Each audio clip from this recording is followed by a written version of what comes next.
So welcome again, everybody. I'm Beth Ribet, the Director of Repair, and it's my privilege to introduce Mishuana Goeman, representing the UCLA American Indian Studies Center, and to welcome you all to this Meet the Author event with Julian Aguon, the author of the Properties of Perpetual Light. So I'm going to turn things over now to Mishuana Goeman, and then we'll get to hear some reading from Julian and hear some comments from some more brilliant people, Alina Ball and Christine Stark and Jason Wu. Thank you. Con everybody. We're very happy to be here today, and we're always happy to work with Repair, who does wonderful community work and has great mutual aid planning of workshops, etc. So whenever the chance, the American Indian Studies Center at UCLA gets a chance to work with them, we always take it up. That said, Julian has long been a friend of the American Indian Studies Center, and that is always important to help and sponsor his brilliant work and his books. And he's been a long friend of the law school in general, working on human indigenous rights. So we're happy to have you here with us. I speak to you today from Trovangar. If you need a physical representation, the River Garzer's map behind me can give you an idea of Los Angeles from the Gabrielino Tomba perspective. At UCLA and in Los Angeles in general, we acknowledge the Tomba people as the traditional land caretakers of Trovangar, the Los Angeles Basin and Southern Channel Islands. And we are grateful to have the opportunity to work for the Traktam, the indigenous peoples in this place. As a land grant institution, and just out of basic respect for the Tomba and the Gabrielino Tomba, we pay our respects to the Honikvatam, the ancestors, the Ahiram, the elders, and the Ohinkam, our relatives and relations, past, present, and emerging. And I did want to say, when UCLA worked with the Gabrielino Tomba people on this land acknowledgements, one of the aspects that they really wanted to convey is they're not just the people of the past, but they're people that are constantly emerging and becoming, and they're part of the future. In particular, they really wanted to note youth as part of that process and art as part of that process as well. And so with that, we are very happy to invite the Traktam, or from abroad, from our islands, from the Pacific, of which the Gabrielino Tomba see themselves as part of that Eastern Oceania, in the words of Cindy Alvitre, this is very happy to have you here, and very happy today to be a guest on Tomba land. So thank you all.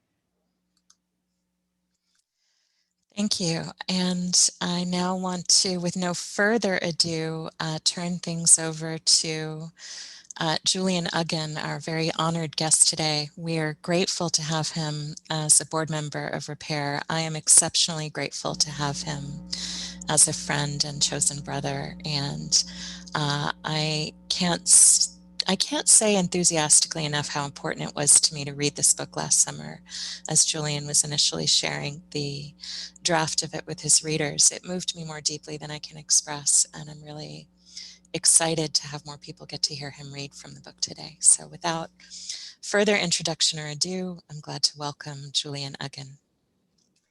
Thank you, Beth, and thank you, Repair and UCLA, and thank you all for having me. I'm going to get right into it because I can't wait to start engaging in conversation with all the commentators. I'll be reading from 3 pieces. I will try to make sure this doesn't go over 15 minutes so that we could have a rich discussion after. The writers I love most are almost always on a mission to save the world one sentence at a time, to redeem us and to rescue back our righteous minds. These writers risk not only the criticism of their peers, as earnestness is said to ruin art, but also the possibility that their words will be mangled and misunderstood. Still, they offer up their gifts, hoping, as the brilliant Black feminist Audre Lorde had hoped, that their words can close some of the gap between blindness and our better selves. In other words, these writers do language, but they also do battle. And the battle is on. Whether we like it or not, whether we choose to deny it or not, climate change has put us on an unforgiving timeline.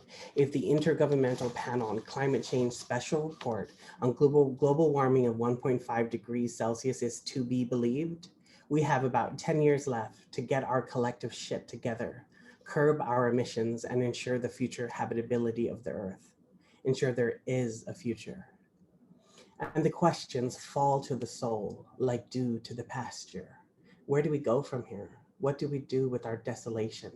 How obscene is it that communities with the smallest carbon footprint, like low-lying islands and atolls in the middle of the Pacific Ocean, are paying the steepest price for a crisis we had almost no hand in creating?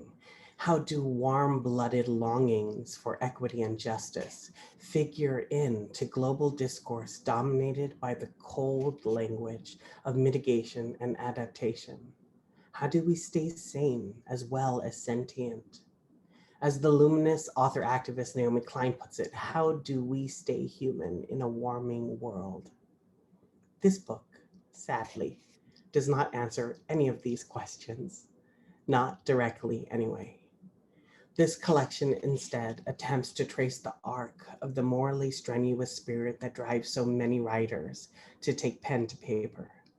It is an homage of sorts to the work of the activist writer, which is the work of bearing witness, wrestling with the questions of one's day, telling children the truth.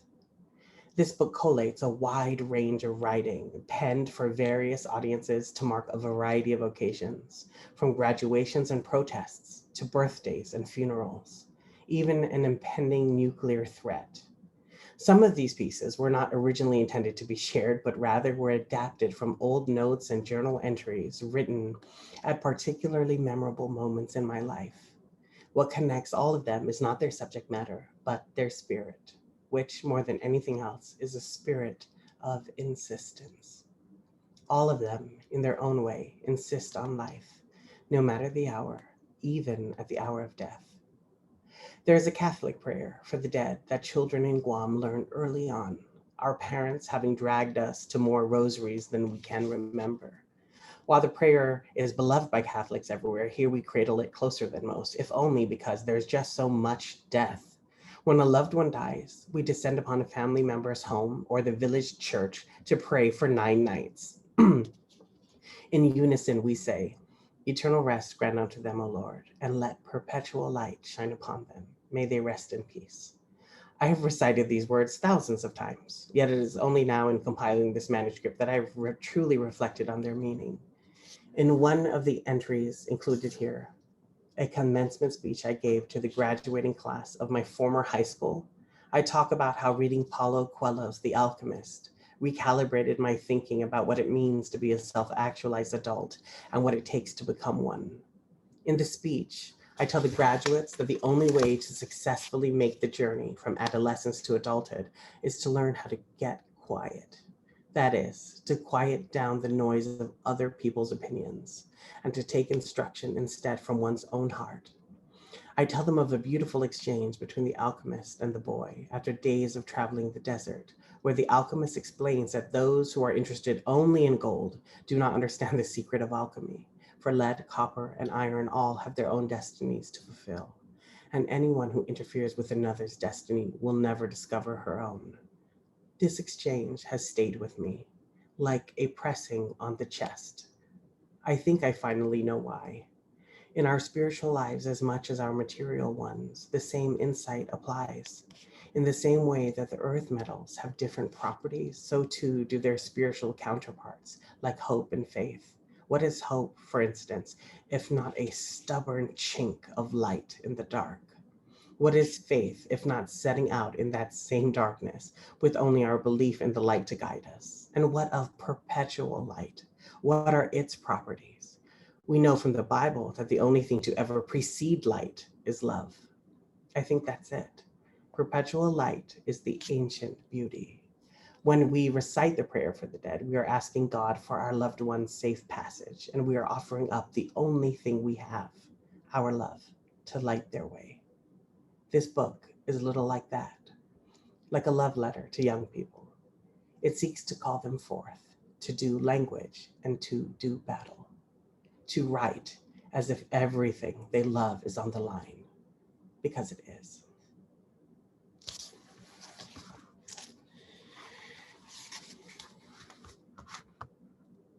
This is a short entry entitled Mugu. They say if you take the mugu from a dog's eyes and rub it into your own, you can see the dead. They lied.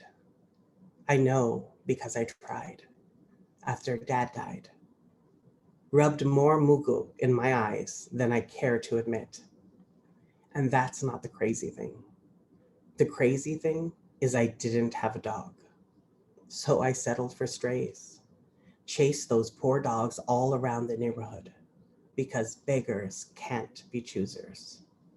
Because desperation, like belief, is a powerful thing. And because I was 10 and could not yet put 2 and 2 together. I somehow thought if I could see my dad, I could speak to him too. Ask him all my questions. Do you like heaven? Are you and God friends? Do you miss us? Do you miss me? Do you still have a body? Is it chubby like before cancer or skinny like after? What's your favorite food? Mine is cheese. Is yours? Is that because Tsaka, our family name on your side, means rat? What about Uggan? My teacher said Uggan refers to the family of tubers, as in taros and yams. Why is tuber such a weird word? And how are we related to taros and yams? How exactly? Can you help Mom? All she does is walk around sad and cry in that scary way where she shakes but don't make no sound. Also, she faints a lot. Also, can you help Ria? She don't talk no more. She don't laugh. It's too quiet in the house. Can you come back and make it noisy again? I chased those poor dogs for nothing. I never saw him. Never got to ask him all my questions. The medical term for muko is rheum, a fancy word for eye gunk, the crust that collects in the corners of our eyes sometimes after a good night's sleep. A natural part of healthy eye function, doctors say. Nothing more. But then, doctors don't know everything.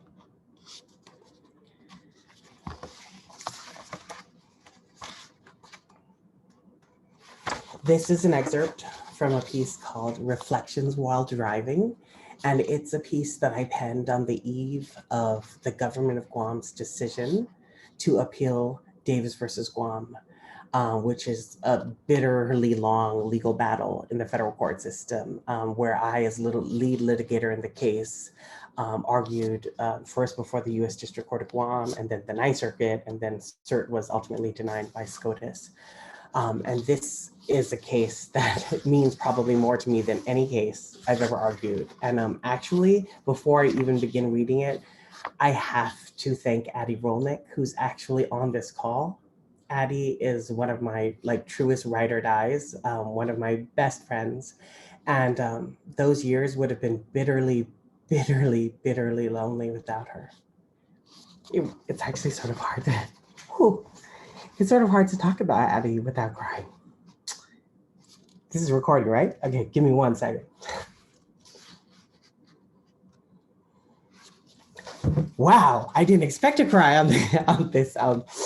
Wow, this is really surprising. Okay, I'm gonna read from the book, read from the end of this section, this piece, because this is a longer piece and it's probably the most sort of legal commentary of all the pieces, but I ended it with this, and this is really, really important, and it implements some of the insights, that I've gained from critical race theory and other theories and other sort of practices and disciplines.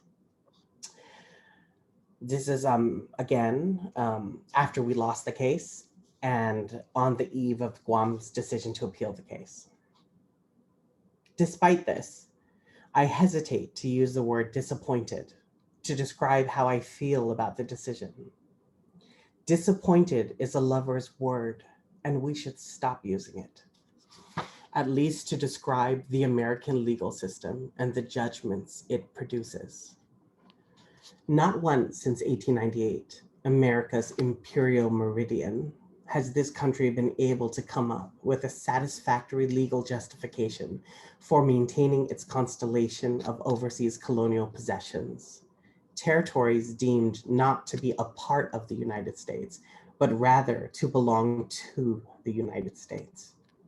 The constructive violence done to the text of the Constitution in the name of the colonial enterprise is surpassed only by the real violence inflicted upon the psyches of folks who must find our way in a country that neither wants us nor wants to let us go. More than 100 years have produced no resolution to this constitutional crisis, except at the expense of the peoples of the territories and the loss to the world of the gift of our difference. But this is not what I came here to say. I wanted to say this. Beyond the outcome in Davis versus Guam, beyond the question of whether or not to appeal the same, indeed, beyond ideas of winning and losing, there is a field of very real work to be done. The work of building power, building community, and building power. The work of interrupting the tired dynamic of always having to appeal to someone else, indeed our colonizer, to do something on our behalf. The work of creating the conditions whereby our people can live powerfully and live well. We can get there, but first we have to look up, look beyond the law's limited horizon. This is not to say that the law cannot deliver justice. Indeed it does, but only on occasion and rarely by design. As a system, it seeks to maximize order and predictability, not necessarily justice. Moreover, the law, especially American law, is limited in its power because harms like colonization, land dispossession, and racial subordination are woven into the very fabric of this country's being, as close to this country as a jugular vein. We can get there, but first we have to know way down deep in our moon pit that the imagination that got us into this mess will not be the one to get us out of it. That we may be without a blueprint, but we are not without vision. That what we love, we can save, even ourselves, even each other, even when we are afraid.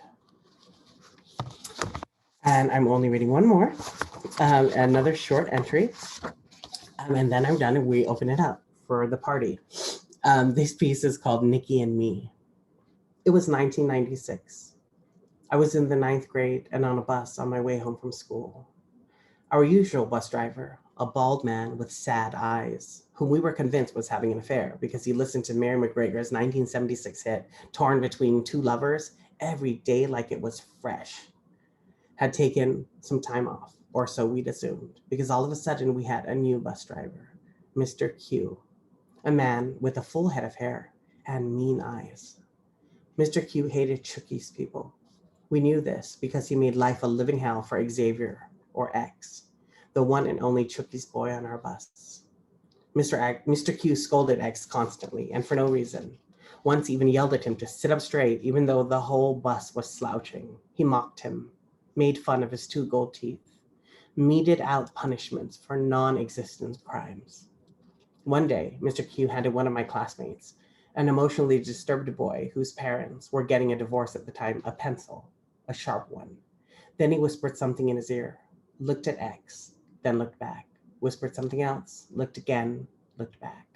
We couldn't hear him, my friend Nikki and me, because we were too far back in the bus. But we knew what was up. That pencil had a purpose, to stab, and X marked the spot. Time stopped.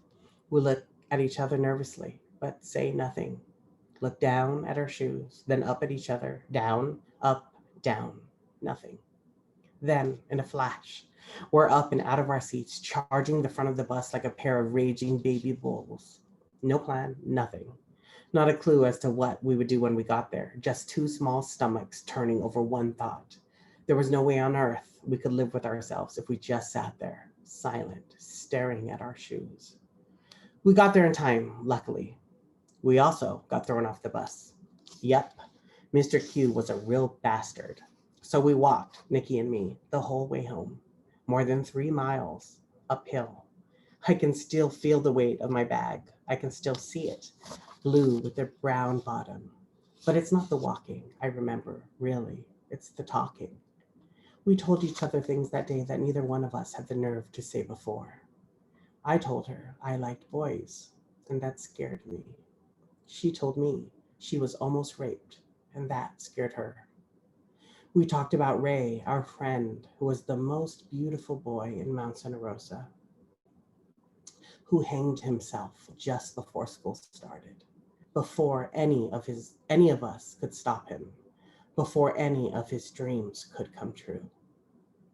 Looking back now, everything about that day is so vivid, so clear. The bus, the boys, the pencil, the blue backpack with the brown bottom. But clearest of all is what I learned that day about what happens when we stand up for each other. We find our friends and our way home. Thank you so much. So to be careful of time, I'm not going to read full bios for each of our commentators, but I want to gratefully, actually first I just need to say thank you to Julian for that really just absolutely incredible reading. Thank you. And I want to welcome Alina Ball, who's going to be our first commentator, and just acknowledge Alina as the co-founder and co-director of the Center for Racial and Economic Justice at UC Hastings School of Law. Thank you, Beth, and thank you, Julian. I agree with your uncle, Kikuni. Your mana is strong, and these pages are just drenched in it.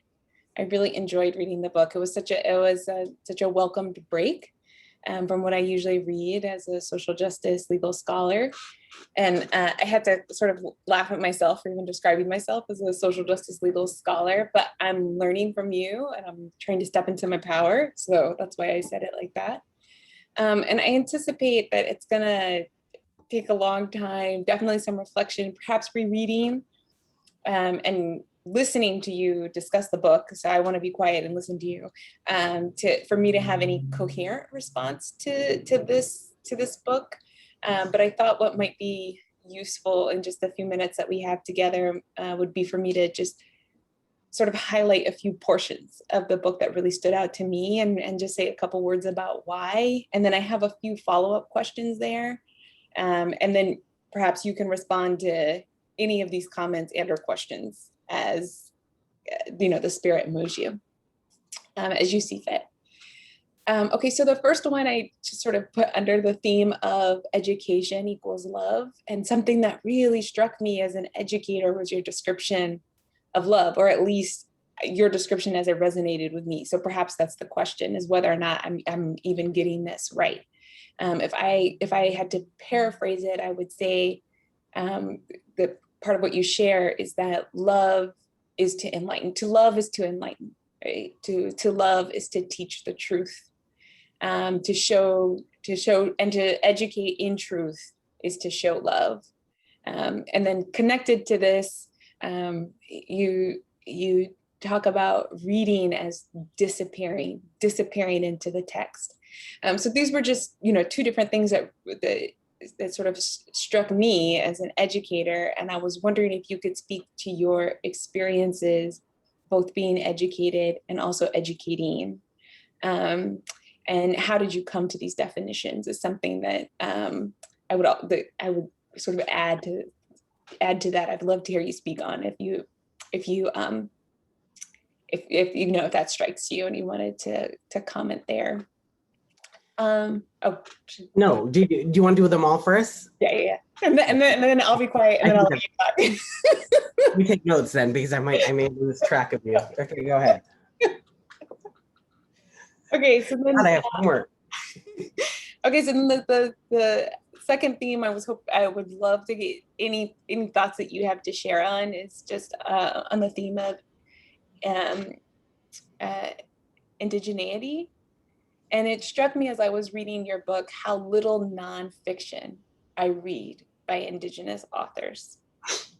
And I was just sort of reflecting on that and thinking, what is lost in our perspective, particularly, progressive social justice perspective, when we don't hear and don't have the analysis from the Indigenous perspective. And then sort of a follow-up on that is really trying to get to understanding the substance of indigeneity. And how do we wrap our minds around that? So sort of a subset of that question is to try to get at how is indigeneity distinct from the struggle, distinct in the struggle for social justice from other voices of subordination. And here I can be concrete in terms of what's sort of inspiring my question is, I am African-American. I don't have an indigenous connection to this country or any country, right? That is the experience. That's the African-American experience. And so I don't have my own like reservation of where I pull to really understand indigeneity. And it's in that way, it's, particularly inaccessible to me. So I'd love to learn a little bit more about that.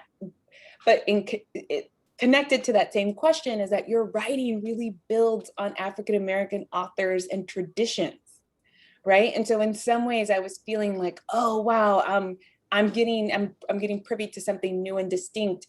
And then in other ways, I felt like this is so connected to what I know and what I'm connected to. So clearly there's overlap, is I guess what I'm trying to say. But then also I'd love to hear some ideas in terms of what's the distinction. And if you could give, it seems like you have a unique perspective to add to that, not only because of how strongly you identify with your indigenous Chamorro culture and identity, but then also because of how steeped you are in African-American traditions and authors. So that is a question or a theme, a topic I'd love to hear you unpack if you felt inclined. And then sort of the last sort of topic to the extent that you'd be interested in speaking on is another recurring theme to me in the text was the idea of fighting the fight that needs fighting, not necessarily the fight that we're going to win. And this comes up really, concretely with regards to the military buildup in Guam, but it's interwoven. It's at other places in the book. So one question, I guess, one subset of that question in terms of fighting the fight that needs to be fighting is to the extent that you think it'd be interesting to share a little bit more about some of the legal arguments to the resistance against the military construction, and sort of what was the role of lawyers or the law in all of that, to the extent that you have anything to share there. I'd love to hear it. But then I guess the more abstract question I would love to ask and get your feedback on is, in the story you tell about Guam in terms of using the analogy of the big fish, that's destroying Guam. I'm wondering, what is the beauty that is powerful enough to save us or to save Guam, I guess, in this particular situation? In other words, can you bring that allegory, or any thoughts you have on bringing that allegory full circle to us in terms of not just identifying, okay, what are the threats, what's the crisis, but also in giving us more insight on what's the beauty. And then, sorry, this is I'll stop here, but I guess another way of asking that same question is, how do we build power? How do we build power strong enough to save us? So those are just a few thoughts. Yeah, they're all complicated. Thank you, Alina, for that. Just kidding. No, thank you so much for your clearly thorough reading of the book and the different themes that comes out. I really appreciate it, that you were really thoughtful with it. And yeah, and I guess you sort of hit it on the head. I mean, I read it in the introduction, but I talk about sort of the task of the writer activist, this bearing witness thing, but also wrestling with these questions. And the way I phrased it was morally strenuous spirit, and I think that's exactly what you're getting at. Like, it's something that is really complex and multi-layered, and there's so many different sort of things that go into and are involved with it. So you're hitting on sort of this sort of thing that I was doing in the book. In some ways, was more focused on the questions and the answers. Yeah, because, or interrogating the questions and making them much bigger than the questions maybe we've been asking, which I think is the function of a book like this, not necessarily to be prescriptive and to prescribe the medicine, the cure for the harm, but to really sort of interrogate the shit out of the harm so that we can sort of like work together collectively to understand, to even get closer to a cure, if that makes sense. So to take your questions one by one, I'll try to just very briefly hit on some of the things that you mentioned. The first thing, this whole idea of education and how I view it, and the function of writing or education or any of these things, almost like tools of liberation. When I was writing this book, I could not help but think about Toni Morrison when she said, multiple times in the book, obviously, but she really said that, like one of her greatest insights, I think, was that she said the function of freedom is to free someone else. I thought that was really profound the first time I heard it, and it's really sort of resonated with me all these years. It is really true that that's what I was trying to do, and I think so that's the impulse that you're getting. I think that's the vibration that you're getting from all the pieces, because that's what when I talk about spirit of insistence, that's what I'm talking about. Like I was trying to present, even like just by all of the sort of like huge things that my people are up against and the battles that I've sort of waged and fought alongside other comrades about various things like opposing the US military buildup, like all of that, despite all of that, I wanted a book to be something, I wanted this particular book to be something that helps like young people, or especially like young Indigenous activists everywhere, feel not only seen, but I wanted them to feel held, and I wanted them to feel free. Like that's what that's sort of like my own like humble attempt to sort of answer that call. Toni Morrison also said that our lives are already artful. They're just waiting for us to turn them into art. And I was like, maybe I can do that here. Maybe I can try to do something that helps these people like, feel more free. And in all of that. Yeah. So that's the answer to your question. I think you're reading it correctly. This is definitely a liberatory text, I guess, if you wanted to call it something, because it has an impulse, a very clear point of view,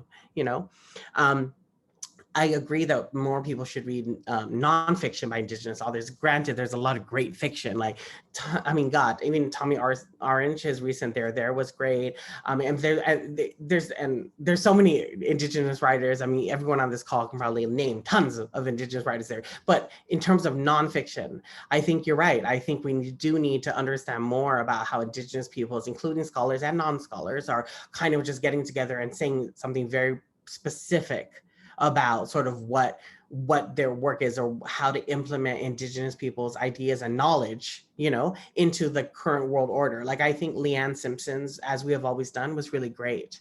And that's a work of nonfiction. And I really appreciated that text very much. And there's so many other, there's Roxanne, Dunbar Ortiz, there's so many other people, but that was like the first book that came to mind. So I would encourage everyone to read that one. Just this clear sense that Indigenous worldviews and sort of structures are all like inherently life affirming, and how that is in diametric opposition to like predatory global capitalism, which is life negating and like life killing, destroying. So, and how those two things are fundamentally at odds. It's quite powerful. And and there's other things. I just started reading Sweetgrass, which is another book. But anyway, I agree with you. It's important. Third, indigeneity and all of this sort of being like Indigenous peoples standing alongside and struggling alongside other people who have like their own histories of subordination. Is absolutely important. The solidarity is absolutely important. I think you are right that for Indigenous peoples, so much of, I can't speak for every group, but so much of Indigenous struggle is really place-based. It's site-based, right? It's like we're not just protesting, for example, like a pipeline. It's usually the people at the forefront are protesting a pipeline. So they're not only protesting the pipeline like abstractly or generally as like a pipeline, or because they're primarily care about extractive industries, but because they have a different version of what it means to be human on the planet. And they have a very particular sort of like ethos and worldview and knowledge system that teaches them the sacredness of things. And so they're going to hell and back, and they're putting their bodies and their lives on the line, oftentimes to save something, to save, so their sort of traditional lands and territories and resources from, degradation, And also, a lot of us view a lot of what's happening in our particular like lands. Like for me, as an indigenous Chamorro person who actively opposes the military buildup, there's this very sacred area to Chamorro people. And we have been fighting specifically where we've been able to galvanize more of our community around the sort of the specific sort of set of circumstances around the limestone forest and Retidian. More people have been able to understand and care about that and join our cause,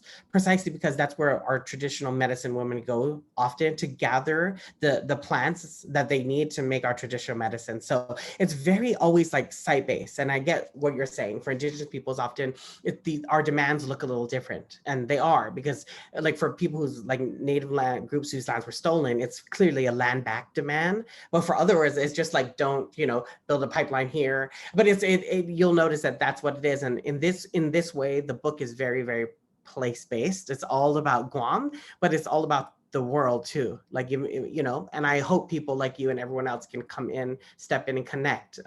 Like, you know, they always say, what is it? The universal lives in the particular. You know, it's a very particular struggle here, but it's shared. And I think the last thing I want to say is that we are actually so much more porous than we believe. You know, like borders are over. Like, I mean, same with countries. Like, I mean, coronavirus has laid bare all of these realities.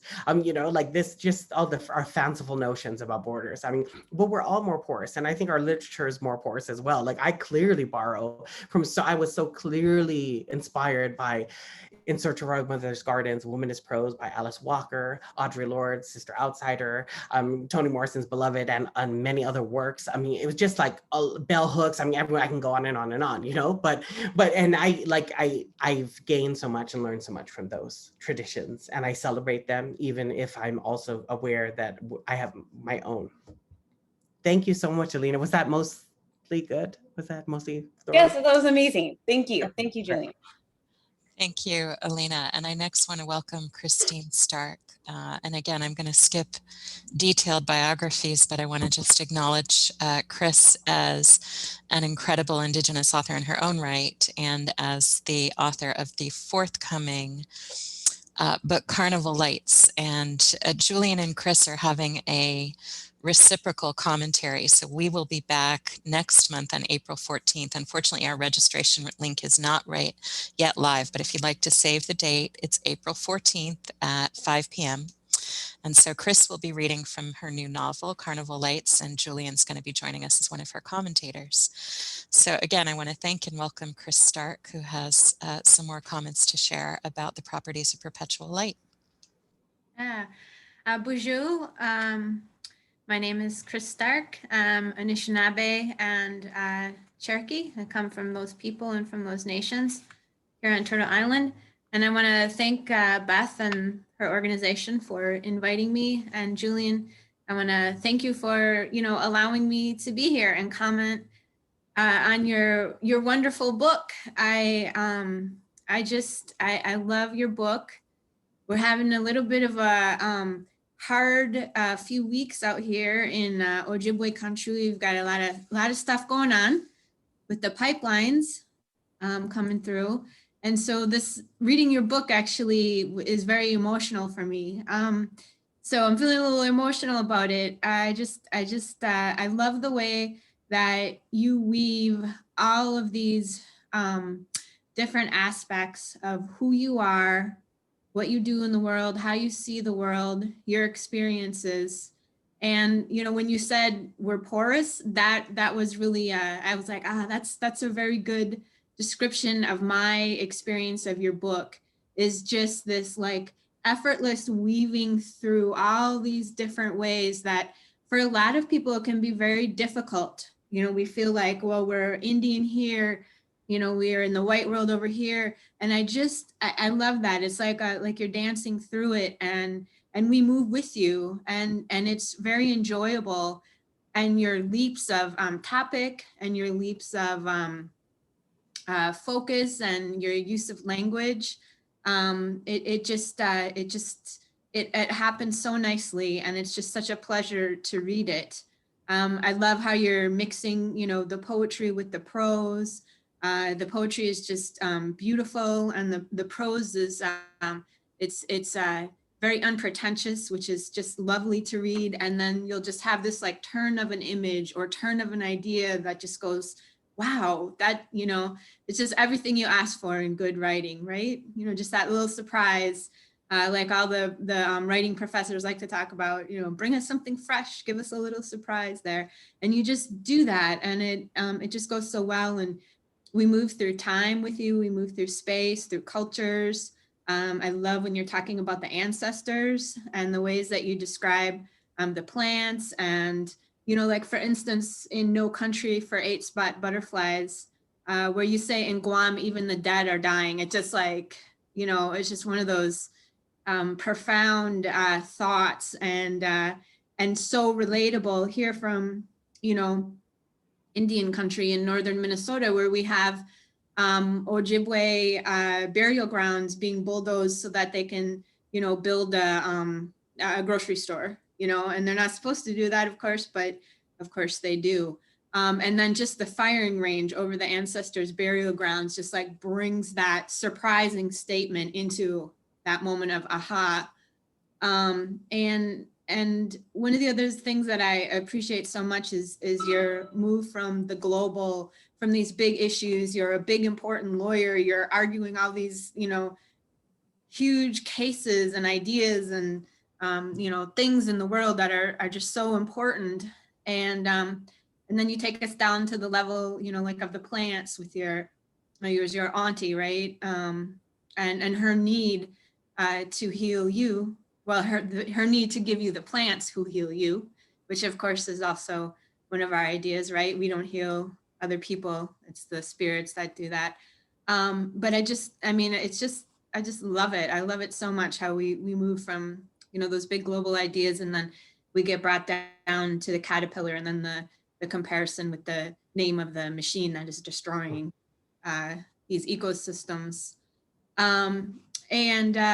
You know, one of the other things is your openness and your honesty comes through really well. And I think that I don't know you well, but that is my impression of who you are from the little I know of you. And it comes through in your book and in your writing, just so lovely. And I think clearly the title is that, right? It is that spirit of you woven throughout the book, so that we're talking about the militarization, or you're talking about the militarization of Guam, and this, you know, losses that you experience in the court system, and having huge repercussions for people's lives and animals and the insects and so forth. But yet we're able to stay in this lightness of spirit throughout all these heavy, really intense subjects.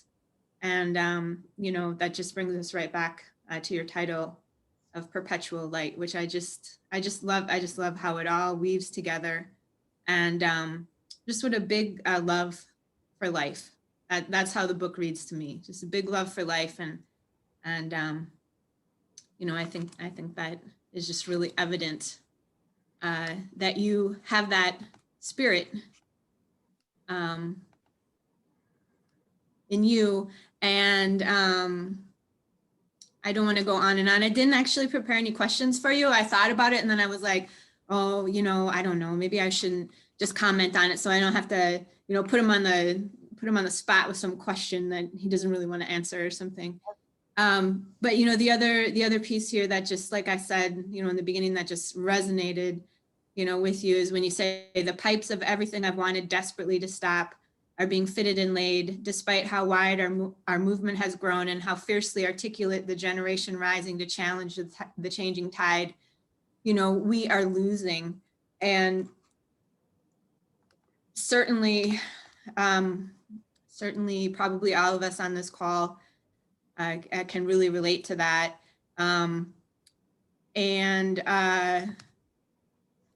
But yet we're not overwhelmed by that sense.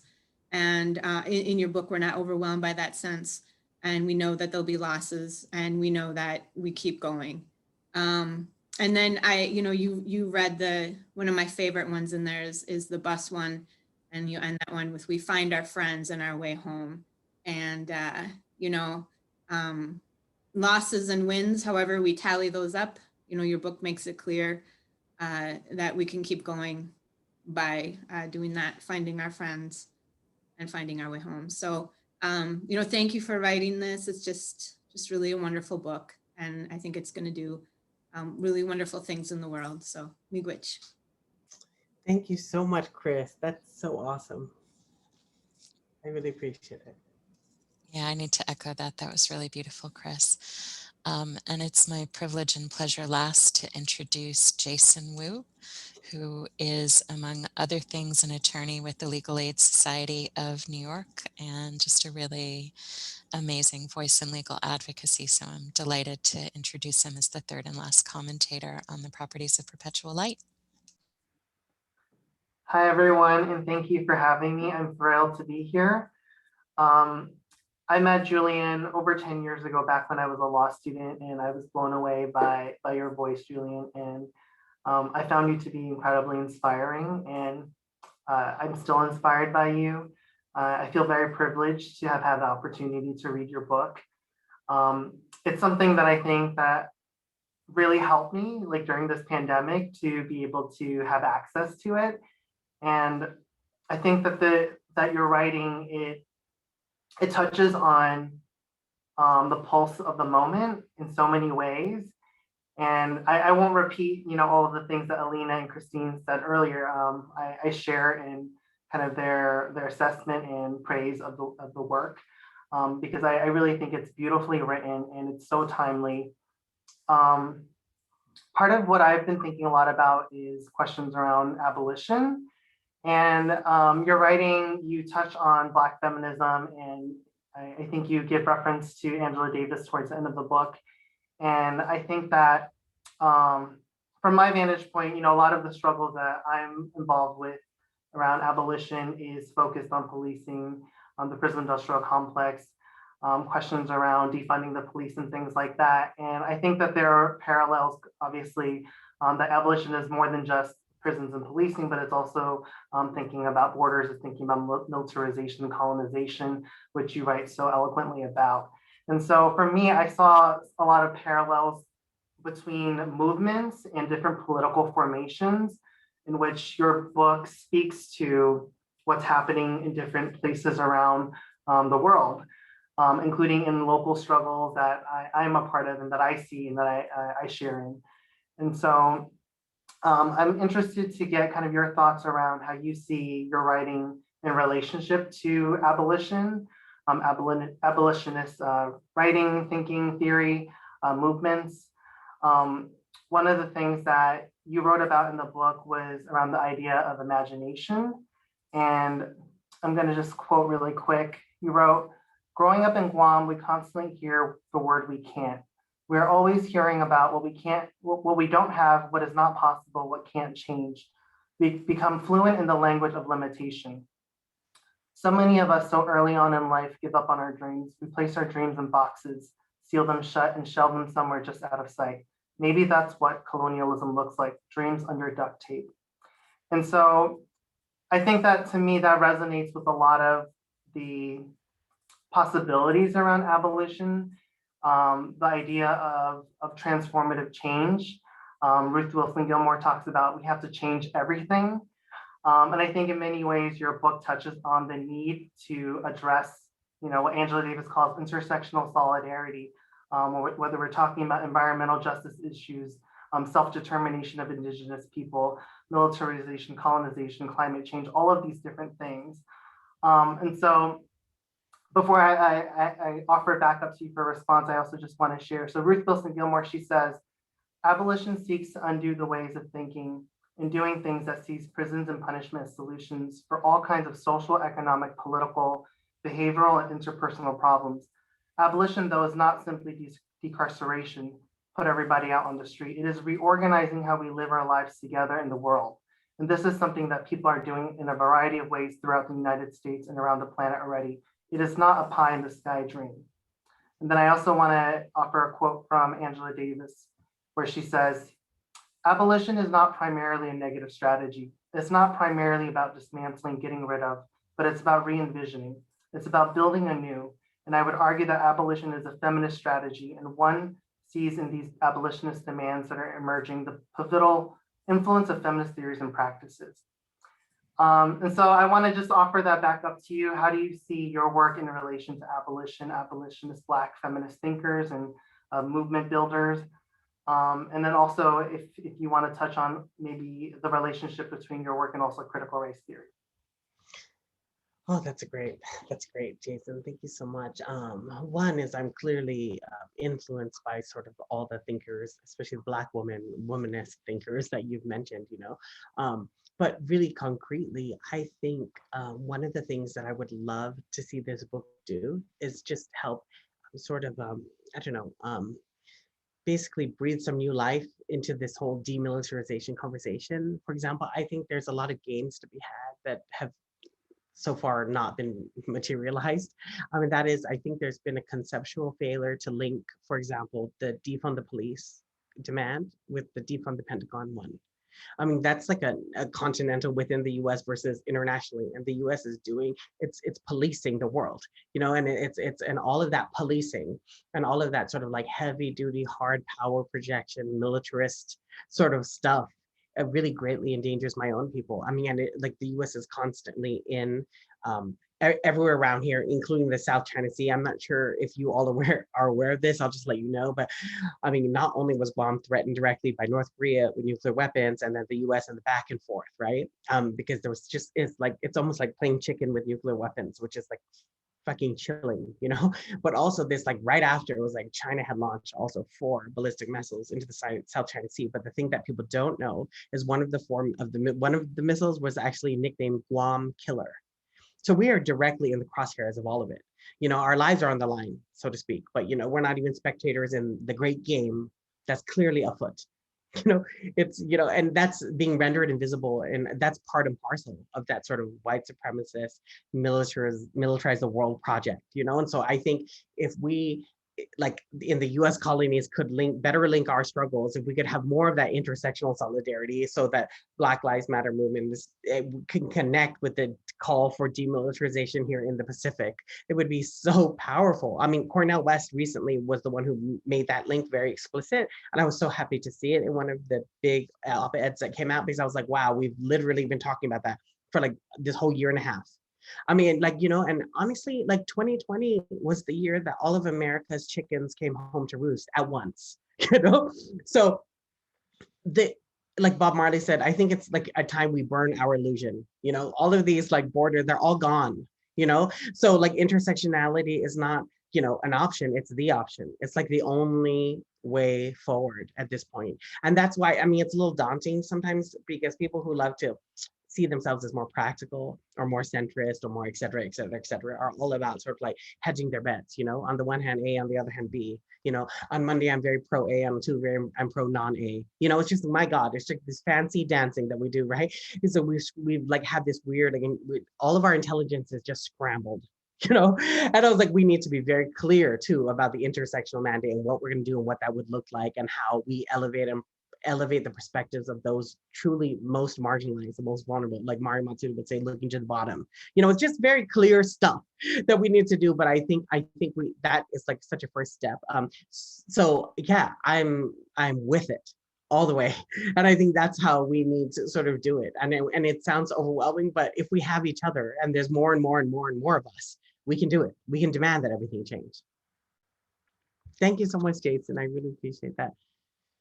You're awesome, and all of you are so awesome, and I'm so overwhelmed by you all reading the book and like having love for the book. You know, it's really it's something so special, because the book is so personal. Like I even have footnotes, as you can obviously tell, where I just like obliterate any sense of distance between me and the reader. Like it's very personal. In some ways I was doing what I think I'll just say this last thing because I know we're running up on the time, but you know, when Joni Mitchell actually came out with the Blue album, her famous 1971 album, one of my favorites of all time, she actually was interviewed. She did an interview with Rolling Stone, and they're like, wow, this is so vulnerable. This is so transparent. She's like, oh, it is. She's like, I actually feel like a piece of cellophane paper wrapped around a pack of cigarettes.